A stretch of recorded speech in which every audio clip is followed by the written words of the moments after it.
The Eagle's Gift, Carlos Castaneda's The Eagle's Gift, Part 1, The Other Self, Chapter 3, Quasi Memories of the Other Self. Can you tell us what's going on, Nestor asked me when all of us were together that night. Where did you two go yesterday? I had forgotten Lagorda's recommendation that we not talk about what had happened to us. I began to tell them that we had gone first to the nearby town and we had found a most intriguing house there. All of them seemed to have been touched by a sudden tremor. They perked up, looked at one another, then they stared at Lagorda as if waiting for her to tell them about it. What kind of house was it? Nestor asked. Before I had time to answer, Lagorda interrupted me. She began to talk in a hurried, almost incoherent manner. It was evident to me that she was improvising. She even used words and phrases in the Maztec language. She gave me furtive glances that spelled out a silent plea not to say anything about it. How about your dreaming now, while she asked me, with the relief of someone who has found the way out. We'd like to know everything you do. I think it's very important that you tell us. She leaned over and, as casually as she could, and she whispered in my ear that because of what had happened to us in Oaxaca, I had to tell them about my dreaming. Why would it be important to you? I said loudly. I think we are very close to the end, Lagorda said solemnly. Everything you say or do to us is of key importance. I related to them the events of what I considered to be my true dreaming. Don Juan had told me that there was no point in emphasizing the trials. He gave me a rule of thumb. If I should have the same vision 3 times, he said, I had to pay extraordinary attention to it. Otherwise, a neophyte's attempts were merely a stepping stone to building the second attention. I dreamed once that I woke up and jumped out of my bed, only to be confronted by myself still sleeping in bed. I watched myself asleep and had the self-control to remember that I was dreaming. I followed then the directions of Don Juan had given me, which were to avoid sudden jolts or surprises, and to take everything with a grain of salt. The dreamer has to get involved, Don Juan said, in dispassionate experimentations. Rather than examining his sleeping body, the dreamer walks out of the room. I suddenly found myself, without knowing how, outside my room. I had the absolutely clear sensation that I had been placed there instantaneously. When I first stood outside my door, the hall and the staircase were monumental. If anything really scared me that night, it was the size of those structures, which in real life were thoroughly commonplace. The hall was about 50 feet long, and the staircase had 16 steps. I could not conceive how to cover the enormous distances I was perceiving. I facilitated, then something made me move. I did not walk, though. I did not feel my steps. Suddenly I was holding on to the railing. I could see my hands and forearms, but I did not feel them. I was holding on by the force of something that had nothing to do with my muscle culture as I know it. The same thing happened to me when I tried to go down the stairs. I did not know how to walk. I could not take a step. It was as if my legs were welded together. I could see my legs were leaning over, but I could not move them forward or laterally, nor could I lift them up toward my chest. I seemed to be stuck to the top step. I felt like one of those inflated plastic dolls that can lean in any direction until they are horizontal, only to be pulled upright again by the weight of their heavy rounded bases. I made a supreme effort to walk and bounce from step to step like a clumsy ball. It took an incredible degree of attention to get to the ground floor. I could not describe it in any other way. Some form of attentiveness was required to maintain the bounds of my vision, to prevent it from disintegrating into fleeting images of an ordinary dream. When I finally got to the street door, I could not open it. I tried desperately, but to no avail. Then I recalled that I had gotten out of my room by gliding out of it as if the door had been open. All I needed was to recall that feeling of gliding, and suddenly I was out in the street. It looked dark, a peculiar lead-gray darkness that did not permit me to perceive any colors. My interest was drawn immediately to an enormous lagoon of brightness right in front of me, at my eye level. I deduced rather than perceiving that it was the street light, since I knew there was one right on the corner 20 feet above the ground. I knew then that I could not make the perceptual arrangements needed in order to judge up or down or here or there. Everything seemed to be extraordinarily present. I had no mechanism, as in ordinary life, to arrange my perception. Everything was there in the foreground, and I had no volition to construct an adequate screening procedure. I stayed in the street bewildered until I began to have the sensation that I was levitating. I held on to the metal pole that supported the light and the street sign on the corner. A strong breeze was lifting me up. I was sliding up the pole until I could plainly see the name of the street, Ashton. Months later, when I again found myself in a dream looking at my sleeping body, I already had a repertoire of things to do. In the course of my regular dreaming, I had learned that what matters in that state was volition. The corporeality of the body has no significance. It is simply a memory that slows down the dreamer.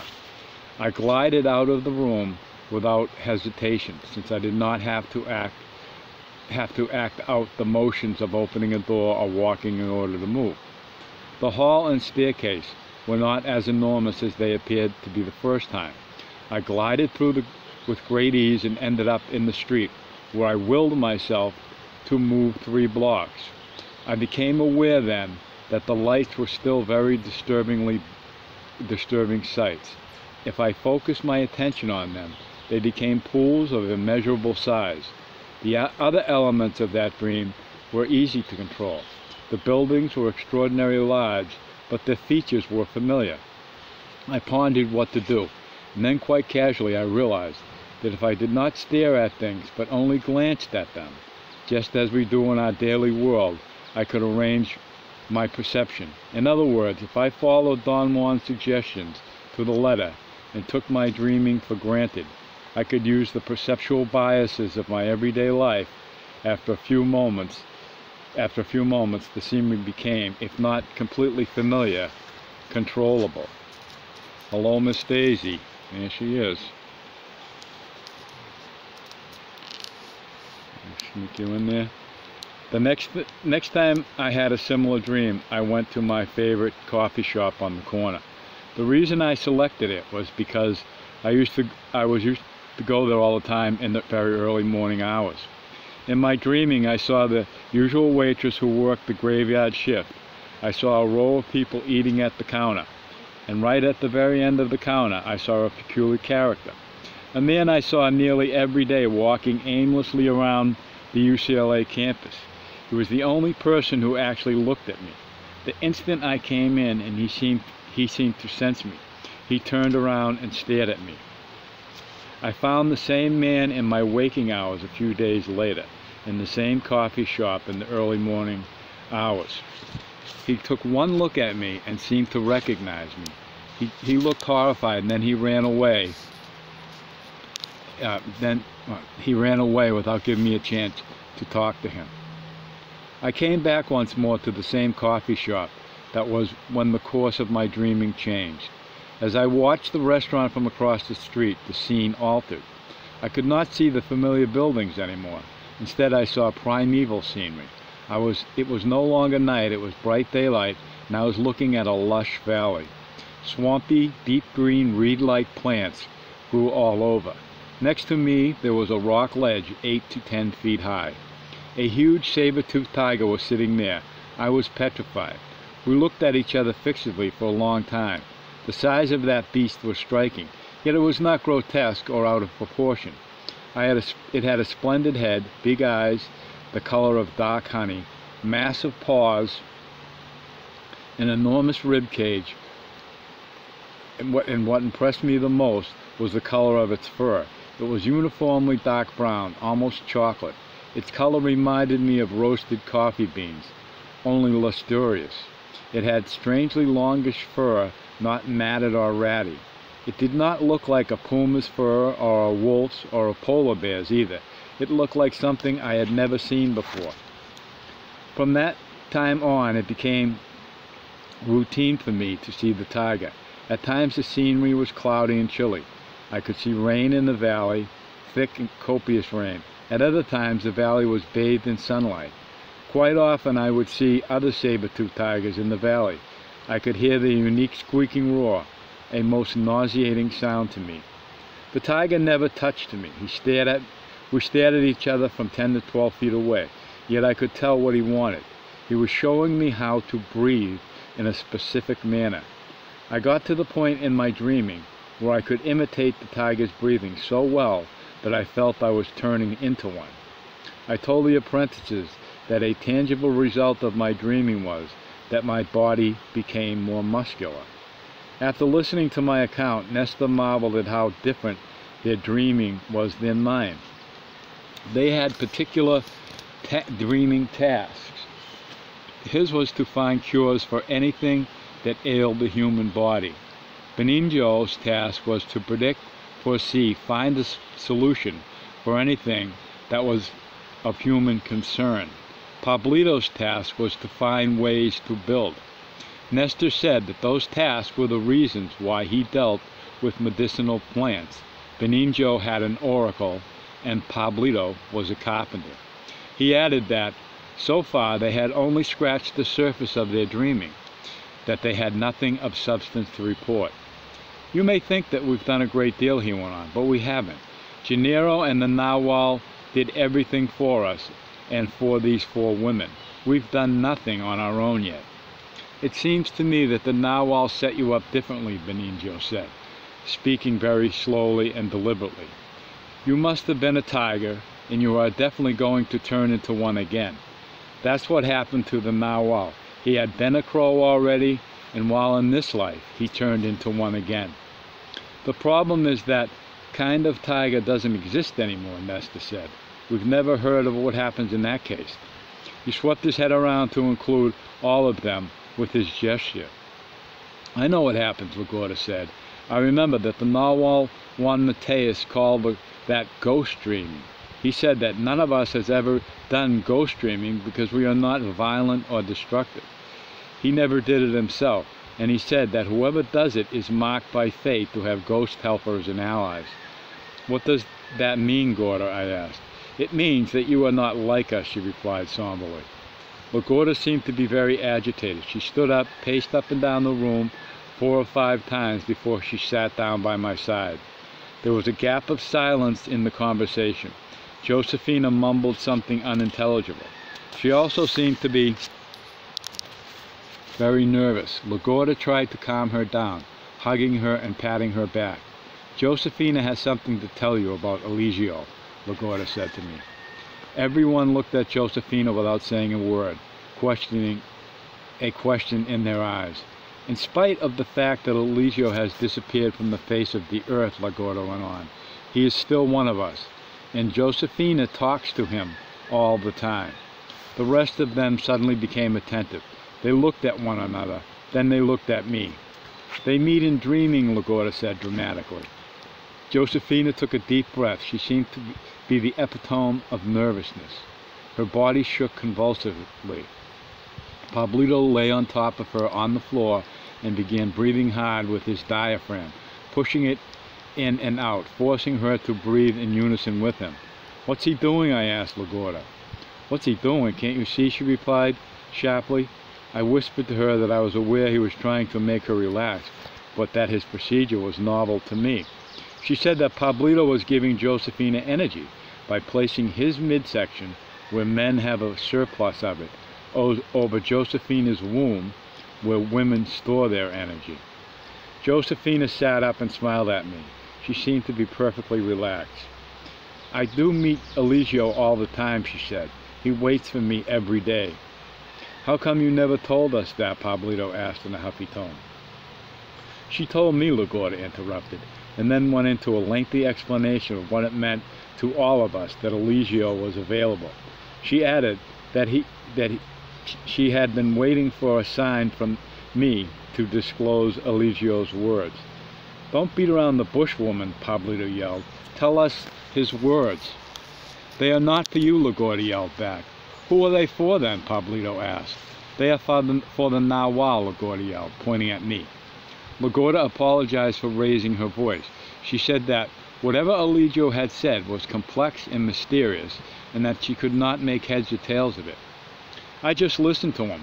That's all I was able to do. Listen to him," she continued. "Do you mean you also met Eligio?" Pablo asked, in a tone that was a mixture of anger and expectation. "I do," LaGuardia replied, in an almost whisper. "I couldn't talk about it, because I had to wait for him." She pointed to me and then pushed me with both hands. I momentarily lost my balance and tumbled onto my side. "What is this? What are you doing to him?" Pablito asked in a very angry voice. "Was that a display of Indian love?" I turned to LaGuardia. She made a gesture with her lips to tell me to be quiet. "Eligio says that you are the Nahual, but you are not for us," Josefina said to me. There was a dead silence in the room. I did not know what to make of Josefina's statement. I had to wait until someone else talked. "Do you feel relieved?" LaGuardia prodded me. I said to all of them that I did not have any opinions one way or the other. They looked like children, bewildered children. LaGuardia had the air of a mistress of ceremonies who was thoroughly embarrassed. Nestor stood up and faced LaGuardia. He spoke a phrase in Maztec to her. It had the sound of a command or a reproach. "Tell us everything you know, Guardia," he went on in Spanish. "You have no right to play with us, to hold back something so important, just for yourself." LaGuardia protested vehemently.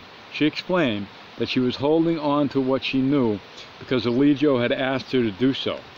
Josefina assented with a nod of her head. "Did he tell you this, or did he tell you this? Did he tell all this to you or to Josefina?" Pablito asked. "Oh, Daisy, I lost my paper here." "We were together," LaGuardia said in a barely audible whisper. "You mean you and Josefina dreamed together?" Pablito exclaimed, breathlessly. The surprise in his voice corresponded to the shock wave that seemed to go through the rest of them. "What exactly has Eligio said to you two?" Nestor asked, when the shock had subsided. "He said that I should try to help the Nahual remember his left side," LaGuardia said. "Do you know what she's talking about?" Nestor asked me. There was no possibility that I would have known. I told them that they should turn to themselves for answers, but none of them voiced any suggestions. "He told Josefina other things which she can't remember," LaGuardia said. "So we are in a real fix. Eligio said that you are definitely the Nahual, and you have to help us, but that you are not for us. Only upon remembering your left side can you take us to where we have to go." Nestor spoke to Josefina in a fatherly manner and urged her to remember what Eligio had said, rather than insisting that I should remember something which must have been in some sort of code, since none of us could make sense of it. Josefina winced and frowned, as if she were under a heavy weight that was pushing her down. She actually looked like a rag doll that was being compressed. I watched in true fascination. "I can't," she finally said. "I know what he's talking about when he speaks to me, but I can't say now what it is. It doesn't come out." "Do you remember any words?" Nestor asked. "Any single words?" She stuck her tongue out, shook her head from side to side, and screamed at the same time. "No, I can't," she said after a moment. "Over here, Daisy, if you want to get patted." "What kind of dreaming do you do, Josefina?" I asked. "Only the kind I know," she snapped. "I've told you how I do mine." I said, "Now tell me how you do yours." "I close my eyes and I see this wall," she said. "It's like a wall of fog. Eligio waits for me there. He takes me through it and shows me things. I suppose. I don't know what we do, but we do things together. Then he brings me back to the wall and lets me go, and I come back here and forget what I've seen." How did you happen to go with LaGuardia?" I asked. "Eligio told me to get her, she said. The two of us waited for Lagorda, and when she went into her dreaming, we snatched her and pulled her behind that wall. We've done that twice. How did you snatch her? I don't know, Josephina replied, but I'll wait for you, and when you do your dreaming, I'll snatch you, then you'll know. Can you snatch anyone, I asked. Sure, she said, smiling, but I don't do it because it's a waste. I snatched Lagorda because Eligio told me. That's what he wanted, to tell her something on account of her being more level-headed than I am. No, Daisy, no. Can't come up. Then Eligio must have told you the same things, Gorda, Nesta said, with a firmness that was not familiar to me. Lagorda made an unusual gesture of lowering her head, opening her mouth on the sides, and shrugging her shoulders, lifting her arms above her head. Josephina has just told you what happened, she said. There's no way for me to remember. Eligio speaks with a different speed. He speaks, but my body cannot understand him. No, my body cannot remember. That's what it is. I know what he said, that the narwhal here will remember and will take us to where we have to go. He couldn't tell me more because there was so much to tell and so little time. He said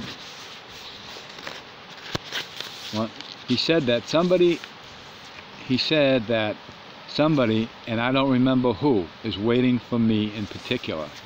Is that all he said? Nesta insisted. The second time I saw him, he told me that all of us will have to remember our left side sooner or later. We want to get where we have to go, but he is the one who has to remember first. She pointed to me and pushed me again as she had done earlier. The force of her shove sent me tumbling like a ball. What are you doing this for, Gorda? I asked, a bit annoyed.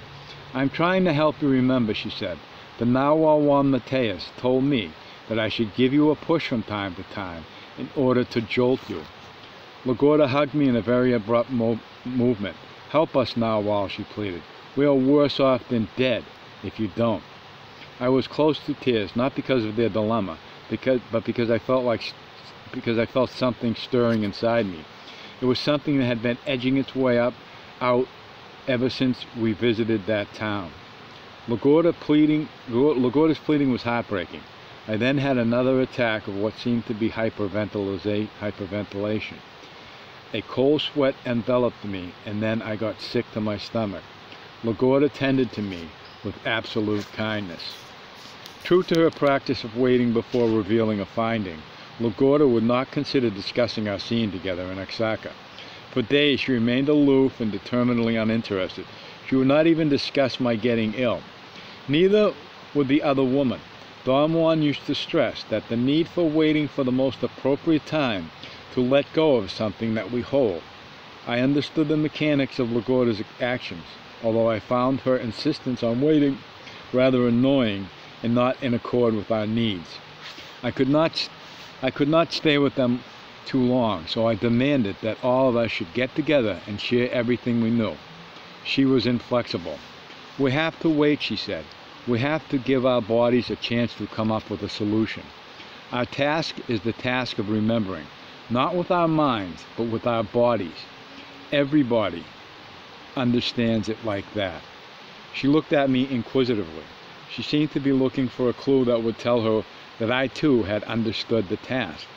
I admitted to being thoroughly mystified since I was the outsider. I was alone, while they had one another for support. This is the silence of warriors, she said, laughing, and then adding in a conciliatory tone, this silence doesn't mean that we can't talk about something else. Maybe we should go back to our old discussion of losing the human form, I said. There was a look of annoyance in her eyes.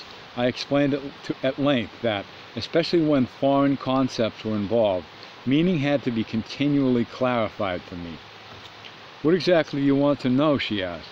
Anything that you want to tell me, I said. The narwhal told me that losing the human form brings freedom, she said. I believe it, but I haven't felt that freedom, not yet. There was a moment of silence. She was obviously assessing my reaction. What kind of freedom is it, Gorda? I asked. The freedom to remember yourself, she said. The narwhal said that losing the human form is like a spiral. It gives you the freedom to remember, and this in turn makes you even freer. Why haven't you felt that freedom yet? I asked. She clicked her tongue, shrugging her shoulders. She seemed confused or reluctant to go on with our conversation. I'm tied to you, she said.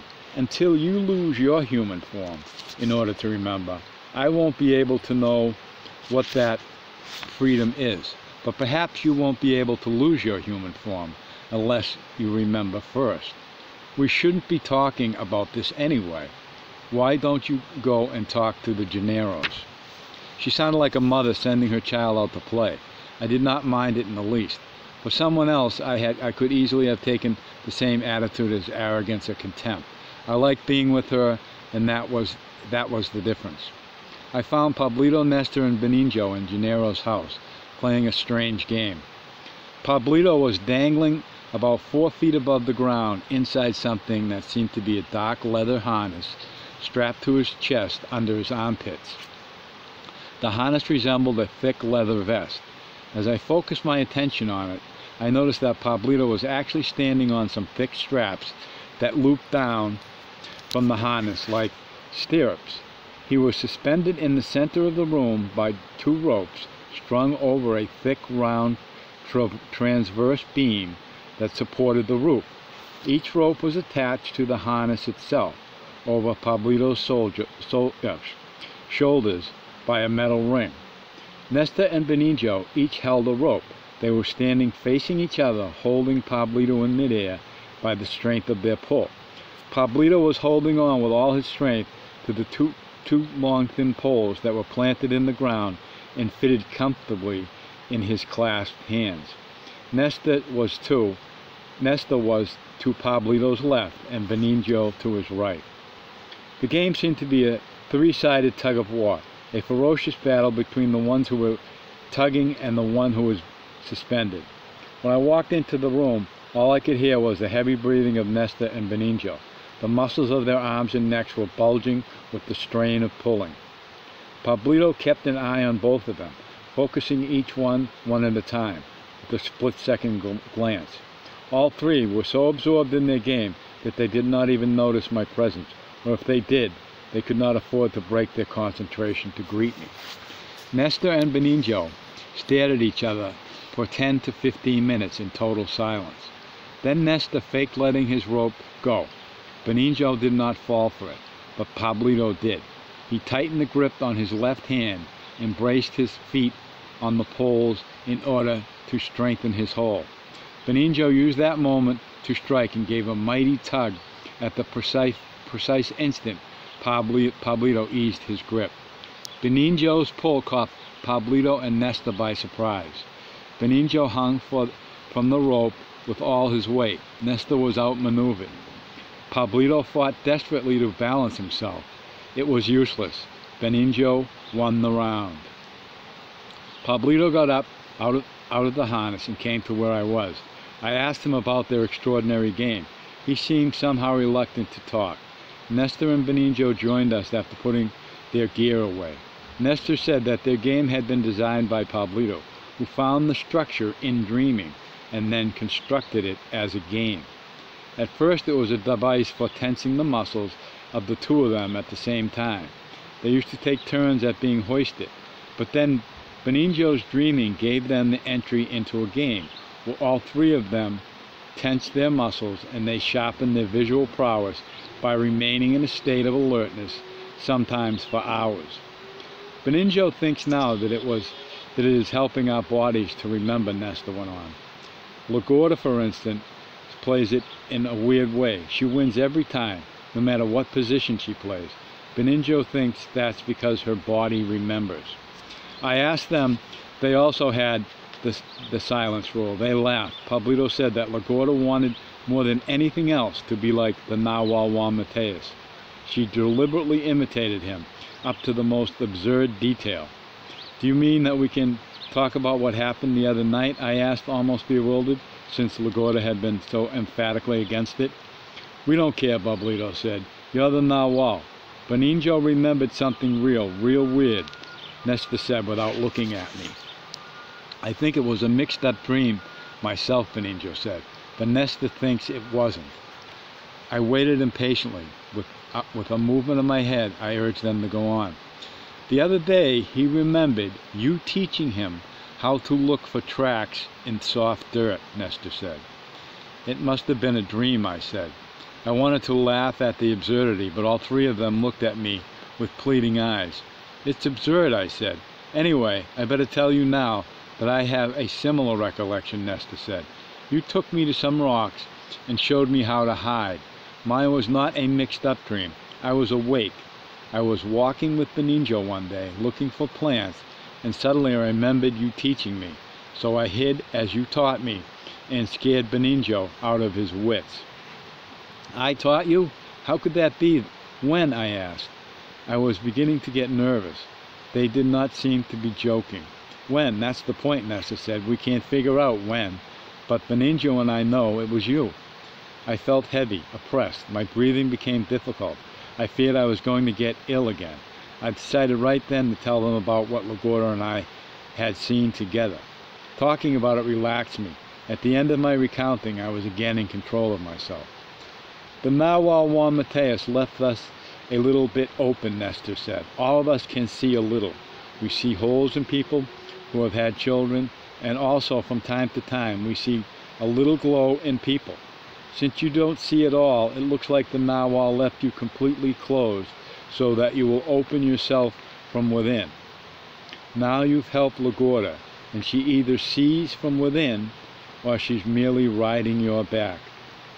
I told them that what had happened in Oaxaca may have been a fluke.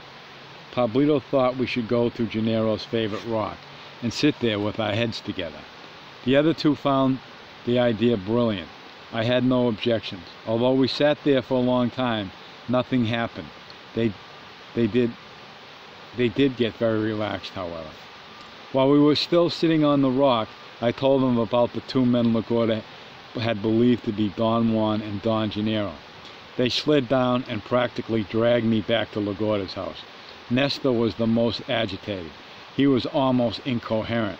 All I got out of them was that they had been waiting for a sign of that nature. LaGuardia was waiting for us at the door. She knew what I had told them. I just wanted to give my body time, she said, before we had said anything. I have to be dead sure, which I am. It was the narwhal and Gennaro. What's in those shacks? Nesta asked. They didn't go inside them, LaGuardia said. They walked away toward the open fields, toward the east, in the direction of this town. She seemed bent on appeasing them. She asked them to stay. They did not want to. They excused themselves and left. I was sure that they felt ill at ease in her presence. She seemed to be very angry. I rather enjoyed her explosion of temper, and this was quite contrary to my normal reactions. I had always felt edgy in the presence of anyone who was upset, with the mysterious exception of LaGuardia. During the early hours of the evening, all of us congregated in LaGuardia's room. All of them seemed preoccupied. They sat in silence, staring at the floor. LaGuardia tried to start a conversation. She said that she had not been idle, that she had put two and two together and had come up with some solutions. This is not a matter of putting two and two together, Nesta said. This is a task of remembering with the body. It seemed that they talked about it among themselves, judging by the nods of agreement Nesta had from the others. They left LaGuardia and myself as the outsiders. Lydia also remembers something, Nesta went on.